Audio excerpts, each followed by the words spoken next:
Welcome to the Marquis Masters Podcast. I'm Ryan Estes. Our guest today is George Landrith from Frontiers of Freedom Institute. And today we're talking about a tension that's quietly reshaping American life.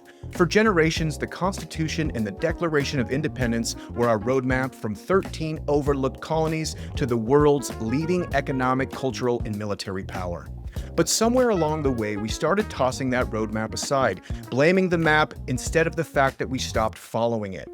Is the American dream slipping because the founding principles are outdated or because we've abandoned them? In this episode, George breaks down how freedom and responsibility actually work together, why regulatory overreach is driving up the cost of basics like housing, how to think clearly about innovation versus regulation, and what it really means to raise a generation that understands our founding documents instead of canceling them. This conversation is for leaders, professionals, parents, and anyone who still believes America should be both free and widely prosperous, not just for billionaires. If you want to explore more of the people who shape our institutions, ideas, and industries, head over to marquiswhoswho.com for more information.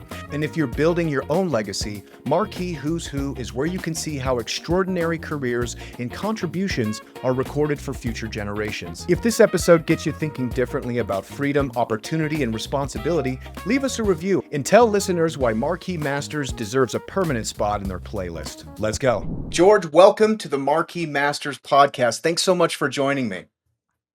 It's great to be here. I appreciate the opportunity. Absolutely. Our pleasure. So I want to just kind of begin with an overview kind of your career and your work. And I thought maybe a good position to do that would be with your book. So give us an introduction to your book and what readers can expect when they pick it up. Fair enough. This is the book, and it gives people, you can see, Let Freedom Ring Again. And the point of that book is to discuss some important principles. I believe that America is a great nation, and we are very fortunate that we had founders who put us on a path to lead to where we became a great nation. We went from 13 insignificant colonies on the face of the earth. Nobody really thought much of us. And it wasn't long before we became an economic power, a military power, a cultural power, and then eventually we became the world's superpower. So I would argue they put us on a path that was very important. And my purpose in writing the book was to provide a guide for those who value freedom, prosperity, and a civil society based in rationality and justice. And if it's your goal to live in a nation that is both free and prosperous and based on the rule of law, rather than the arbitrary rule of men, this book will help you understand our history, our system of constitutionally limited government, and what promotes the principles of freedom and opportunity, and the idea that if we follow these principles, we will keep America free, strong, and prosperous. Incredible. And this seems to be really the mission of the Frontiers of Freedom Institute. And you are kind of, as its president, how do you contribute to that mission? Well, that's an interesting point because you're right. It's basically, I lead our efforts in education, analysis, and advocacy. And that means we produce research and commentary that explains why constitutionally limited government, free enterprise, peace through strength are essential to America's future. And it means we engage with policymakers, media, the public, to ensure that the values of liberty and opportunity are not only preserved, but renewed by every generation. And I also see my role as building a culture of freedom. That involves mentoring young leaders, expanding our outreach, and making sure that our work resonates well beyond just Washington, D.C., into the communities across the country, whether it's defending constitutional rights, exposing government overreach, or promoting policies that strengthen prosperity. I want every day to work to keep our institute focused on the idea that freedom is worth defending and renewing. Incredible. And we're all grateful for that. I think freedom is something that maybe we take for granted as Americans. And, defending freedom as a constitutional principle is incredibly important. In 2025, what do you believe is the single greatest constitutional threat that most Americans don't see coming? Well, I think that we've over time kind of drifted from our Constitution. And it's a little like a roadmap. An example would be if you had a roadmap, you're following it, you're making great progress to your destination, maybe all the way across the country. And as you get 2/3 of the way there, you then throw away the roadmap, and then you get lost and don't make progress. And I kind of feel like if that were the analogy, there'd be people going, this roadmap stinks. And it's kind of like, no, throwing it away is what stinks. And I would argue that we have we no longer seem to have in Washington it used to be very bipartisan, that the Constitution mattered, that limited government was important, that the freedom and opportunity for individuals was important, and it wasn't always that government had the answer to every problem. It was more that society could promote those solutions by engaging in having certain values become the prominent values in our society. And now it seems that we have people who act as if every problem can be solved. An example would be the new mayor in New York City said there's no problem that government can't solve. And I think he's absolutely wrong about that. I think there's no problem that America's citizens can't solve by engaging in proper values, having the right approach to life. And that's what we've had for most of our country's history. And we've made improvements along the way, of course, but I think maybe the last generation or so we've started to slide. And so that worries me. And I'd like to see us return to the Constitution, not having throw the roadmap out and then act like the fact that things are declining is somehow the roadmap's fault. Yeah. Yeah, 100%. There's like the new mayor of New York, there's like an enthusiasm, energy that you can see is contagious, but also we got a history book or just a recent memory that, regulatory overreach, corruption, and just waste seems to be fraught with. So it's not that government can solve all its problems, particularly those ones. And you write frequently about regulatory overreach. What's one kind of regulatory reform that would have the fastest, most measurable impact on everyday American life? That's a very good question. I'm thinking to myself, there's a whole bunch of them. It's hard to think of just one, but I do think the approach needs to be that we ought to make sure that decisions get to be made by the people who will benefit from making the right decision and who will be essentially penalized by making the wrong decision. Example would be, I feel like sometimes we have regulations that put bureaucrats in charge of our lives, in charge of our business, in charge of our families. But if they make a bad decision, they don't pay the price. We do. And so we need to get back to a place that focuses on freedom, because freedom always goes with responsibility. Meaning, like, I have the freedom, if I want to sleep in every day and not go to work. But that'll have a real impact on me and my family. And that would be kind of stupid to do.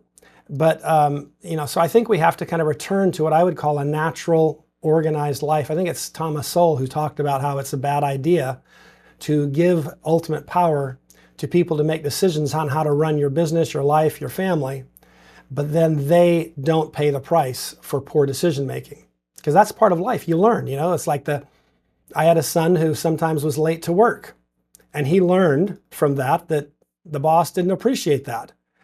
And he then grew from that and became very, very punctual. And he's, a very, very good employee now. He actually he's one of the leaders of a company. And the point there is that's about growth, because he learned that idea that there's freedom and responsibility. But I think society works better when it's based on those principles than when people who are not engaged actually have all the power. Have you ever wondered how some people's stories live on, not just through their work, but through history itself? For nearly 130 years, Marquis Who's Who has been documenting the lives of leaders, innovators, and changemakers across every profession. From CEOs and scientists to artists and educators, Marquis has captured the stories behind success, the people who define our times. Being listed in Marquis Who's Who isn't just recognition, it's taking control of your personal brand and using it to create a meaningful and impactful legacy. It's a record of your life's work, preserved, published, and accessible to generations who will study, research, and be inspired by your contribution. If you've built something meaningful and you've made an impact in your field or community, this is how you ensure your story is told and your personal brand is maintained accurately with integrity. Visit marquiswho'swho.com to learn more about how you or someone you admire can be featured, because history remembers those who take the time to record it. It's kind of difficult to know what that fulcrum point is, because it seems like there's a ballast between this, like freedom, a responsibility, accountability, you have innovation, you have regulation. And as we kind of move through it feels like the tension of America has always kept these things in check. So right now, where do you kind of draw the line between where government should step in if we're thinking about innovation and regulation, particularly now when it seems like the stakes are pretty high as far as like technology, for example? Yes, you make a very good point there because we have a regulatory regime that can make sense. We always have. We, for example, used to have common law that would enforce contracts. And so the government, if you entered a contract with someone and then you breach the contract, you might have to pay the damages for that breach. And that was government intervention. I don't think that was bad, because what it really did was say, we're going to keep our word and so forth. But so my point is, I don't believe that all government regulations are bad. An example would be, it's kind of like traffic lights. Traffic lights, if they're properly timed and properly placed, actually increase the flow of traffic and make it safer. And I think that makes a lot of sense. But if you were to put a traffic light in front of every driveway on a street, basically it would take me a half hour just to get out of my neighborhood. And that doesn't make sense. And so I think that's what we're getting closer to, that kind of an approach where we just overregulate. I think what we need to have is basic rules that require honesty and integrity and make sure that we don't allow fraud. And then, of course, an example, we have criminal laws. I have lots of freedom, but you know what I don't have the freedom to do? I don't have the freedom to set my neighbor's house on fire. You know what I mean? I don't have the freedom to go out and rob banks. And that's okay. In other words, I don't think we have to be so focused on freedom that you get to do whatever you want. It means that you get to do whatever you want as long as it's within your realm and your decision making. I get to choose what color tie I wear. I don't need a government regulator telling me what tie I should wear, etc. What I'm going to have for breakfast, etc. And so I think and same thing with a business. If I want to start a business, I should be able to do that and not have a government regulator tell me exactly how to do it. At the same time, it would make sense to have certain rules. An example would be, if I'm building a house, it would be a good idea to have a basic building code that makes sure the house doesn't collapse and kill people. So I'm not suggesting there shouldn't be any rules, but what they shouldn't be doing is making it hard. Like we've seen housing prices go so high recently. Part of that is a function of supply and demand, meaning that we have many regulations that have made it much harder to build homes, much harder. And that doesn't mean they're better homes. It just means that now they're harder to build, more expensive to build, and then housing costs skyrocket. And so that's an example of where it would be good to have rules like, yeah, you can't build a 3-story house out of cardboard, that kind of stuff. But at the same time, it doesn't make sense to make rules that make it so that basically you can't afford to buy a home unless you are a millionaire. And that's killing the American dream. Because I look back on my own family's life. My wife's grandfather was a bread delivery. He drove a delivery truck, delivered bread to stores. And in the time frame that he existed, that doesn't sound like necessarily the highest paying job around, right? But he was able to afford a home, and he was able to have his kids go to college. And so to me, that makes a big difference, that was how America once was. And I'd like to see us get back to a place where you don't have to, be Elon Musk to afford to buy a house. I don't dislike Elon Musk. I'm not, Elon's fine with me. I'm just saying we don't all have to be billionaires, but we ought to all be able to be Americans and enjoy the American dream, which I think means being able to own a home, have the basic needs that you need, and some of your wants, but maybe not all of them, because our wants are unlimited, but our needs are not. And part of being kind of the American dream is that you have all of your basic needs and many of your wants. And we need to get back to that. Yeah, and I love that example too of bread delivery driver, and it's the scale at which we can produce food and bread is extraordinary, but I bet you that bread tastes amazing. I bet you can't get bread like that. I kind of share that vision of like having like kind of our basic necessities be really crafted and have people that take great pride in that and are able to make a living wage and buy a home and kind of continue on. It's kind of a beautiful vision of America. Yeah, because and we talk about the American dream, and there was a time when all you had to be was a hard worker, and you didn't have to, for example, be one of the world's greatest innovators, like an Elon Musk or something, or a Steve Jobs. You could still make a decent living. You might not be a billionaire or a millionaire, but you would be a middle-class American, and your family would be doing well, and you might still have to have a budget, but the reality would be you could afford a home. You could, if you budgeted your money well, afford a retirement and things like that. And I'd like to see us get back to that kind of an economy and that kind of a world. And I think we can, but we've got to get government to stop trying to run everything in our lives, because it does it extraordinarily expensively, and it also does it in a way that isn't generally, like I said with the housing, doesn't promote what we need, which is more housing. Yeah, and it seems to kind of achieve that goal, then we need a population that can think critically, can think constitutionally. And right now, we kind of find ourselves in like a weird polarized state where people are less examining kind of what they're really looking at and more invested in like, I'm on this team and I don't want that team to win. Which it seems like if you look historically, we kind of swing through these phases and maybe we swing back. What's maybe a framework for folks that are maybe kind of deeply embedded in a camp and we want to kind of reach out to them and say, you know what, there's a natural balance here. Here's how you should think about regulatory overreach, for example. Well, I think that one of the keys here is rather than being like a fan for a football team, instead be a fan of America and its founding principles, which made it a great nation. And if you do that, then an example would be, I can agree with a certain politician a lot of times, but sometimes almost any politician, I'll disagree with them sometimes, because I'm going to be focused not so much on the politician's partisan brand name, but more on what they're saying and the principles.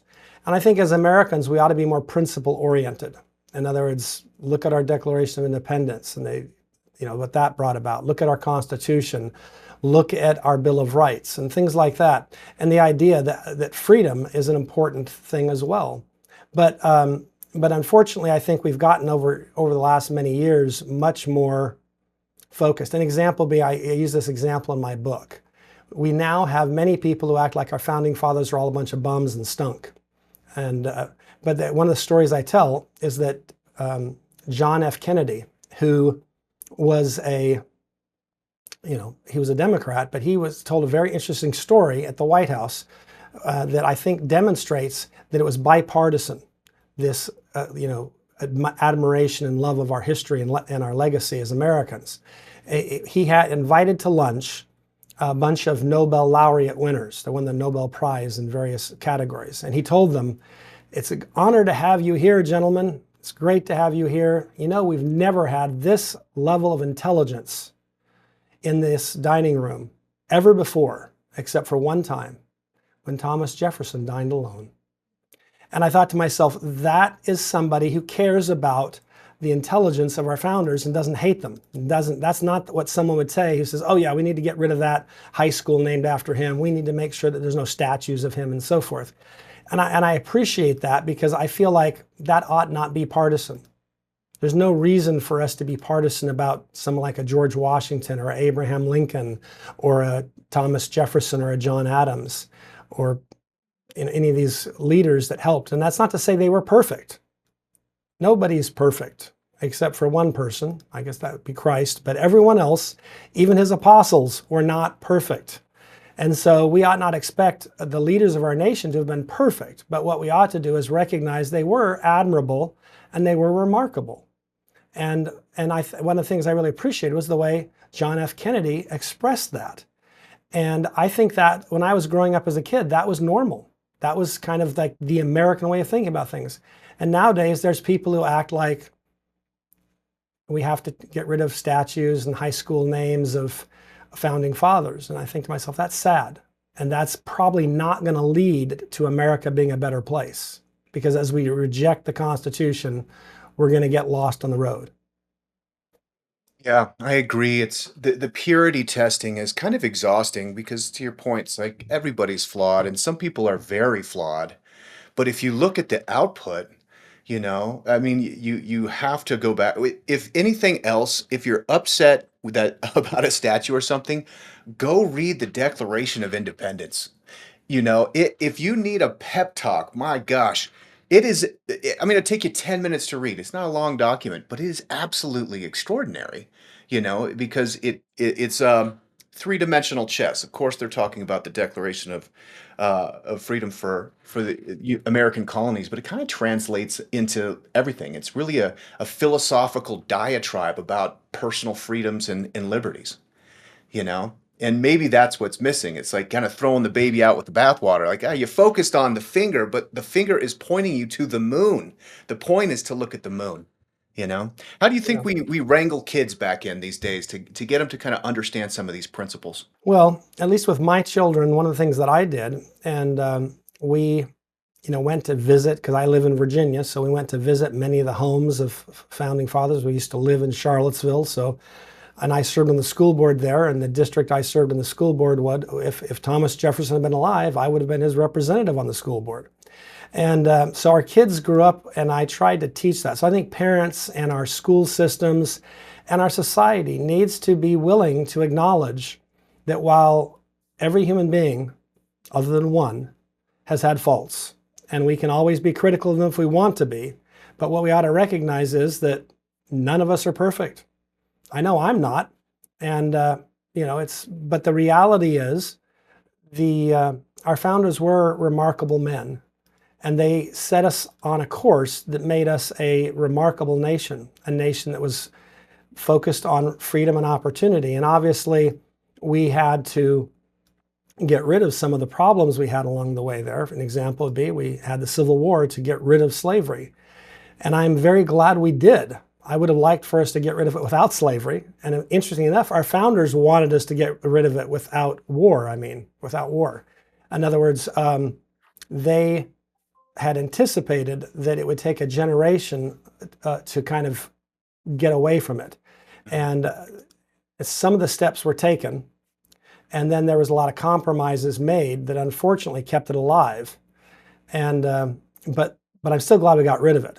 Like I said, I wish we'd gotten rid of it sooner, and I wish we'd gotten rid of it without a very costly war. But at the same time, our founders, I understand some of them even had slaves, but if you read their letters to their friends, and if you read the things they had to say, they were troubled by slavery. It was kind of an economic reality at the time, but they understood it wasn't a good thing. And so they were very interested in getting rid of it, and they wanted to work towards that. So as a nation, I think we don't have to hate them. I don't think we have to disrespect them. I think what we have to do is recognize they put us on a path towards a nation that literally was born to the idea that, all men are created equal, that they're endowed by their Creator with inalienable rights. Among these are life, liberty, and the pursuit of happiness. And that's a great national mission statement. In my book, for example, Let Freedom Ring Again, I refer to that as a chapter on America's great national mission statement, which is that phrase. We hold these truths to be self-evident, that all men are created equal, endowed by their Creator with inalienable rights. Among these are life, liberty, and the pursuit of happiness. And I said that's the greatest mission statement any nation has ever had. And no nation has ever had one like that. So we ought not reject it. We ought to make sure we keep it, because I would argue that's what made America a great nation. And if you listen to people like Martin Luther King, he talked about that. He talked about the Declaration and our founders. And rather than him saying they were all a bunch of horrible people, he seemed to appreciate what they talked about. And so his, if you will, criticism wasn't that the Constitution or the Declaration of Independence or our founding fathers stunk. It was that we had to do a better job of living up to the vision and the standards that they created. And I totally agree with that. That's what we have to do, is get back to that. And if we do, then, like I said, a nation based in the concept that all of us are created equal, and we're endowed by our Creator, not by government, but by our Creator with inalienable rights. And it's interesting because someone recently said, a U.S. Senator from Virginia, Tim Kaine, said that that was dangerous. The idea that we had, God-given rights was dangerous. And it reminded him of the totalitarian regime in Iran. And I'm thinking to myself, that's the stupidest thing I think I've ever heard a politician say. Because I could ask a first grader and say, okay, so you've got this regime in Iran that says, I have power given to me by God and I can kill you, I can force you to do whatever I want you to do. And then you have our founders who said, God gave you these rights and I cannot take them from you. It is my obligation to protect those rights. And then I could ask the 6-year-old, do those sound like the same thing to you? And the 6-year-old would look at me and go, Mr. Landrith, why are you asking me such a stupid question? Those are the exact opposite. So, and you have a US Senator who is essentially dumber than a 6-year-old. And that worries me because we've got to get back to understanding our legacy and valuing our legacy. Yeah, it's worth meditation. I mean, it's just an incredible mission statement. I mean, unalienable rights, which means they can't take them away, but they can't give them to you either. They're just innate, you know? So it's, and yeah, the pursuit of happiness too, the language is so specific. It's not that you're given happiness, you're given the pursuit of happiness because we know how slippery happiness can be, but Yeah, also and how the it government leads. couldn't give it to you either. Yeah, exactly. They can't give it to you. They can't take it away. It's just there. This is just how it is. This is what you've been bestowed from the Creator, and to lead with, we hold these truths to be self-evident, I think is a really important statement too, because it puts the impetus of personal responsibility. Like you need to stand with this to be self-evident. And if this isn't self-evident to you, then you need to like adjust yourself. So there's like a personal call. There's a charge involved where it's not passive, it's active. People need to take part in this revolution. Yeah, you're exactly right. I think that, when something's self-evident, it's kind of like, I would argue, gravity is self-evident. You Right. know, you drop something and what's it do? It hits the floor. And so I think part of what he's saying there is we don't have to debate these truths because they are the truth. Yeah. And so they were, anyhow, to me, that's very important. And I hope that we can get back to a place where these rights are considered self-evidently true. Like free speech is now being debated, that free speech is dangerous. Freedom of religion, some people say, is dangerous. And I think what Jefferson would be saying to us is, why are we debating something so obvious? Are we going to start debating whether the sun rises in the east and sets in the west? Are we going to start debating whether gravity is real or it's just a social construct? And so it's not to say we can't debate virtually everything, but there's some things. An example would be, I would argue, I'm not interested in debating whether or not the sun rises in the east or sets in the west. It's kind of like, that seems silly to me. It's just obvious. Let's just accept obvious truths and accept them and then we can debate the questions that are less obvious, because not everything is self-evident. It's kind of funny if you think about it in the terms that they're frustrated. These guys are sitting in a gilded room with these beautiful brass buttons on their jacket, and somebody's over there talking about wants to debate if the sun's coming up in the morning, and they're just like, okay. We hold these truths to be self-evident. It's a way to just like, let's just move on from like the natural things. It's great. You brought up members of Congress. We talked a little bit about the new mayor of New York. If you had 10 minutes with a newly elected member of Congress, or let's say the freshly minted mayor of New York City, what would you talk to them about? Well, I would talk to them about the idea that government has a responsibility to its citizens. The way our founders saw it was, their job was to promote and protect our rights, not to try to govern our rights and to control them. So I think that part of it is we need to get back to an idea where they respect and are interested in that. And I'd want to talk to them about just these basic principles that I consider to be very important that we need to get back to. Because like I said, I don't think these were things that divided us in the past. And I can, in my own lifetime, I can remember when there were certain, politicians that I had agreements with, and in some cases disagreements with. But what I never felt, though, is that they were, didn't respect America, didn't respect the American people, didn't respect our Constitution. I felt like they all did. But I may have had a difference of opinion on some policy.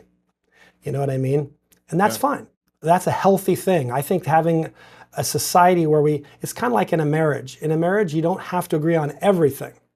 But if you disagree on everything, that's not going to be a good marriage. You've got to figure out how to have at least a strong foundation of things you agree upon.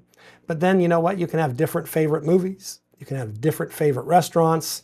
You don't have to agree on everything. But I would hope that you could agree on all the important foundational elements of life. And I think that's true as a nation.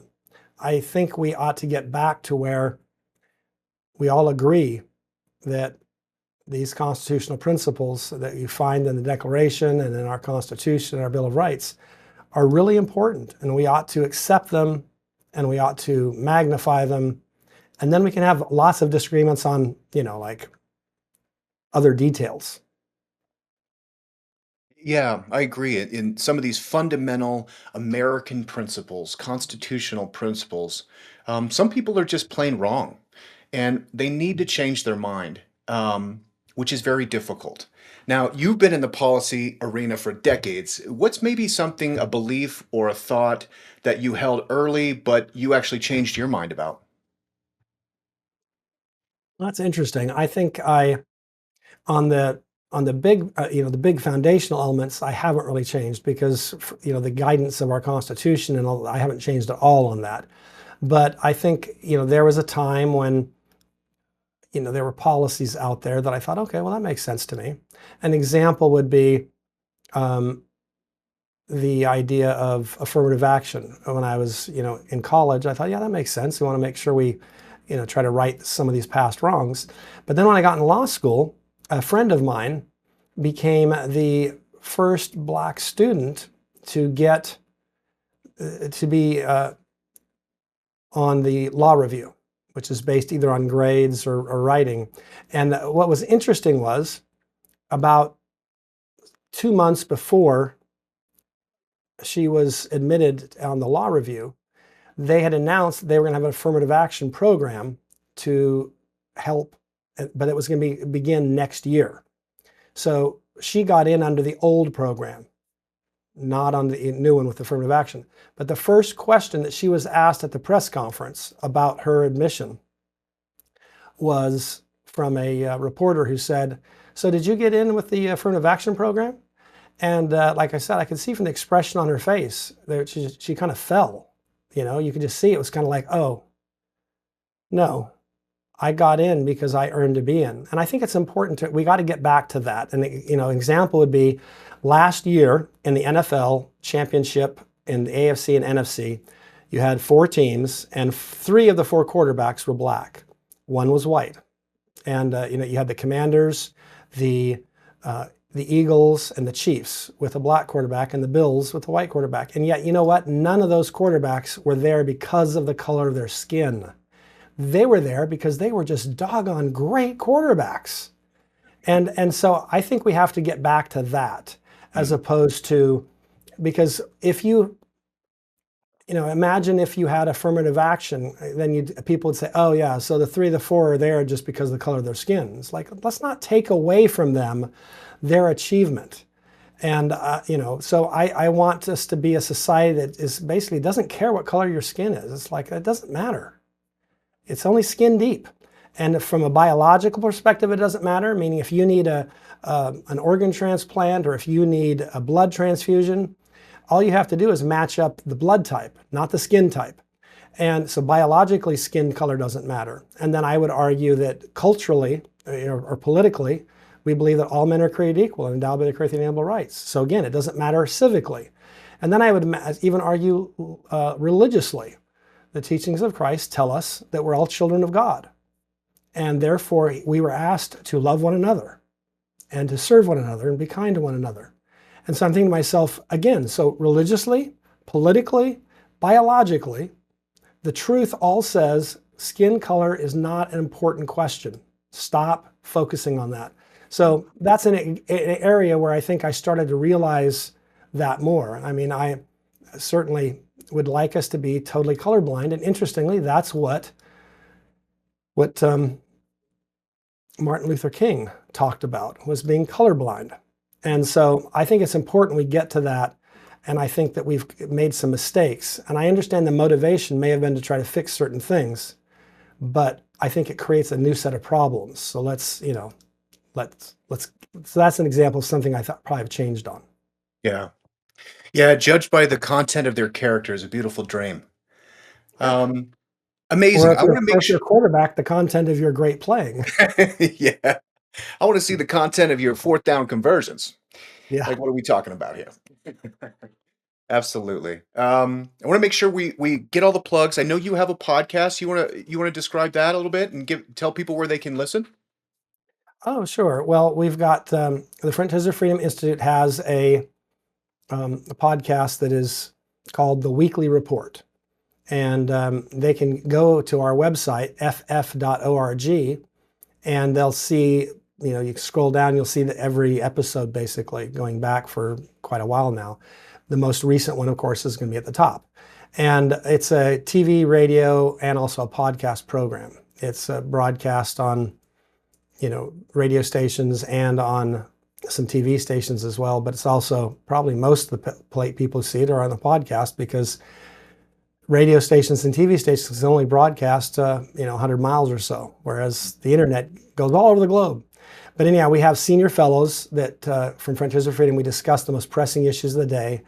And I think what makes it unique is that we don't just cover the headlines. We try to put current affairs and news into the larger context of our mission, promoting freedom, opportunity, constitutionally limited government, and the values of the Constitution and the Declaration of Independence. And so our goal is to give people more than just information, but to provide analysis that connects the dots, explains why events matter, and shows how they will affect the future of liberty and prosperity in America. Incredible. And ff.org is the domain. And I gotta say, a two-letter domain, I like that. You can't find one of those that easily. Yeah, they're hard to find now. I feel glad that when we were founded back in the late 1990s, the internet was still new. And so you could get, there's a little more accessibility of domain names. But now with probably maybe hundreds of millions of websites, a lot of them are taken. Percent. Amazing.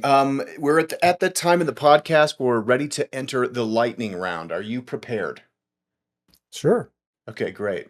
Outside of work, how do you spend your time? Well, one of the things I really try to do is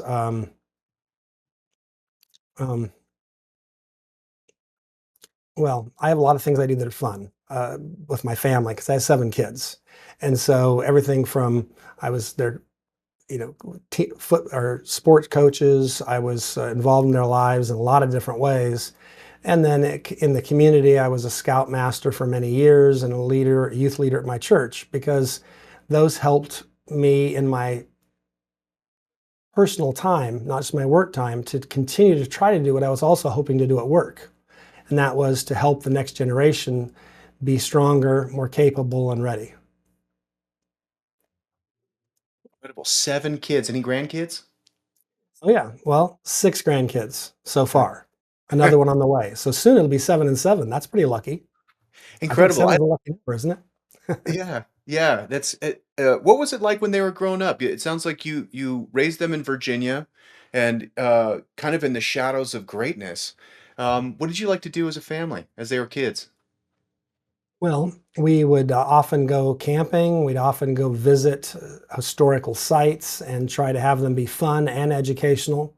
One time we went on vacation to Williamsburg and Jamestown. And our goal there was to, of course, have some fun. So we spent some time at an amusement park that was nearby and a water park that was nearby. But we also spent time, in places where there was a lot of important history that took place. whether it was Jamestown or in Williamsburg. And that was just because we wanted our kids to learn these things, to value these things, and to not have them just be something they read about in a history book, but to have it be something they'd seen, experienced, and could relate to. Yeah. And so, like going to, well, Yorktown, where the George Washington defeated Cornwallis and where they surrendered, that was also, I think, very real. And I remember my kids felt like when they went on the battlefield and looked where they had, they felt like, wow, there's almost like a spirit of something very, like they could say, they told me, I could tell this was an important place. Yeah. And I thought to myself, that's great. And that's what that's one of the things that we did. And then of course we, spent time, trying to promote faith in our family, not just by going to church, because sometimes it would be, reading the scriptures at home and doing things like that, but also of course attending church. But the point is, it wasn't just a Sunday activity. I think, having a strong faith is probably more than Sunday. And so that we try to do that as well.